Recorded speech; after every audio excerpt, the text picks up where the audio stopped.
पिताजी जल्दी चलिए, वरना मैं आज स्कूल में देरी से पहुंचूंगा। मेरी टीचर बहुत गुस्सा करती है। हाँ हाँ बेटा, अभी चलते हैं, बस 2 मिनट रुको।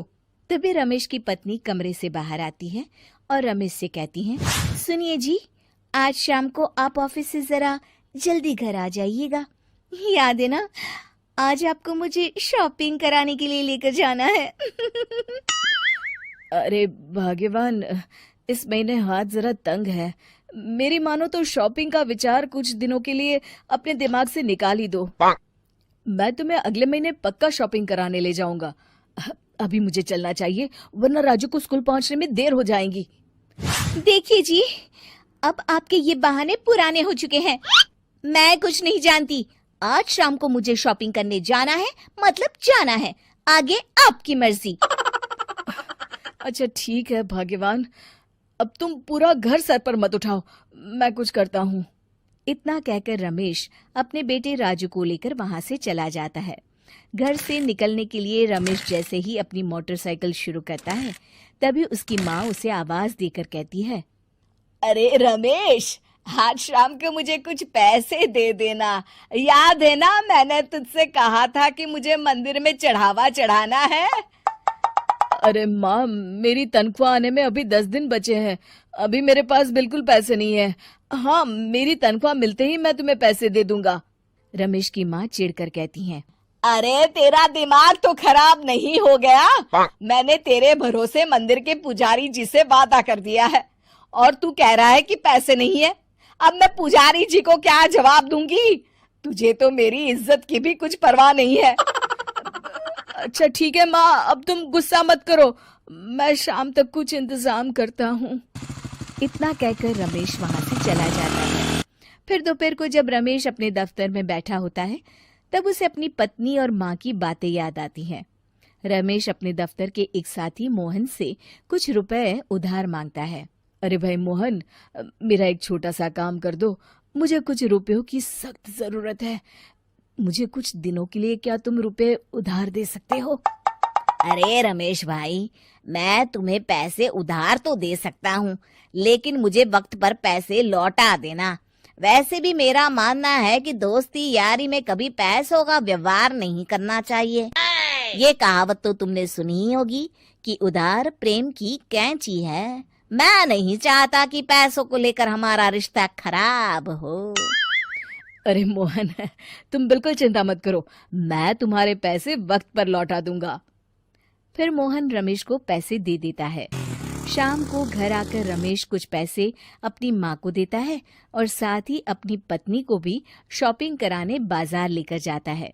रमेश की पत्नी और उसकी माँ का स्वभाव जरूरत से ज्यादा खर्चीला होने के कारण दोनों हमेशा बेवजह पैसे खर्च करती हैं। फिर एक दिन, सुनिए जी, अगले हफ्ते हमने छुट्टियों में कहीं बाहर जाने का प्लान बनाया था। आपने पैसों का इंतजाम कर लिया ना? अरे अभी कहाँ, अभी तो मेरे पास बिल्कुल पैसे नहीं है। हम कभी और चले जाएंगे। देखिए जी, मैंने सभी सहेलियों से कह दिया है कि मैं बाहर घूमने जा रही हूँ। अगर मैं नहीं गई तो सब मुझ पर हंसेंगी। आप कहीं से भी पैसों का इंतजाम कीजिए जी। इतना कहकर रमेश की पत्नी वहां से चली जाती है। वहीं दूसरी तरफ रमेश की माँ भी तीर्थ यात्रा जाने की जिद करती है और रमेश से पैसे मांगती है। फिर अगले दिन रमेश एक सेठ से पैसे उधार लेकर अपनी पत्नी और बेटे को घुमाने ले जाता है और अपनी माँ को भी तीर्थ यात्रा पर भेज देता है। लेकिन जैसे ही रमेश अपनी छुट्टियां बिताकर वापस आता है, कर्जदार उसका जीना मुश्किल कर देते हैं। इतना ज्यादा कर्ज एक साथ अपने ऊपर देख रमेश काफी परेशान रहने लगता है। फिर एक दिन राजू की स्कूल की फीस वक्त पर न भर पाने के कारण रमेश को स्कूल में बुलाया जाता है। स्कूल के प्रिंसिपल साहब रमेश को सख्त हिदायत देते हैं कि अगर वक्त पर स्कूल की फीस नहीं भरी गई तो उनके बेटे का नाम स्कूल से काट दिया जाएगा। अपने बेटे की स्कूल की फीस भरने के लिए रमेश अपने दोस्त गिरधारी से कुछ पैसे उधार ले लेता है और स्कूल की फीस भर देता है। रमेश की माँ और उसकी पत्नी खर्चे और घर की जिम्मेदारी संभालते संभालते धीरे धीरे रमेश पूरी तरह कर्ज में डूब जाता है। और तभी एक दिन दफ्तर में काम करते समय रमेश की तबीयत अचानक बिगड़ जाती है और वो बेहोश होकर गिर पड़ता है। उसे जल्दी से पास के एक अस्पताल में भर्ती कराया जाता है। रमेश के घर वालों को ये बात पता चल जाती है तो वे सभी अस्पताल पहुंचते हैं।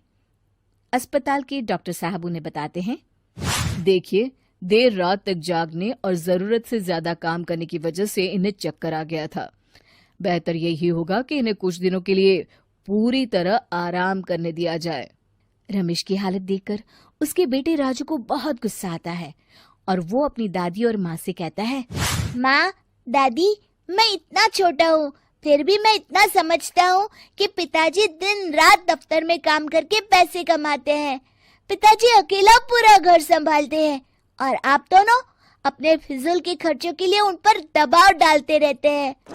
आज पिताजी की हालत के जिम्मेदार तो आप दोनों हैं। राजू की समझदारी भरी बातें सुनकर रमेश की माँ और पत्नी को अपनी गलती का एहसास होता है और दोनों की आंखों में आंसू आ जाते हैं। फिर कुछ दिनों के बाद रमेश की तबीयत एकदम अच्छी हो जाती है और वो पहले की तरह अपने काम पर जाने लगता है। रमेश की माँ और पत्नी अब उसे किसी प्रकार की कोई तकलीफ नहीं देते और ना ही उससे किसी चीज की मांग करते हैं। फिर देखते ही देखते रमेश अपने कर्ज के सारे पैसे चुका देता है। उसकी जिंदगी पहले की तरह अच्छी हो जाती है और वो अपने परिवार के साथ खुशी खुशी रहने लगता है। शिक्षा, हमारे रिश्ते एक तराजू की तरह होते हैं जिसकी दोनों ओर जिम्मेदारी और समझदारी का वजन बराबर होना चाहिए।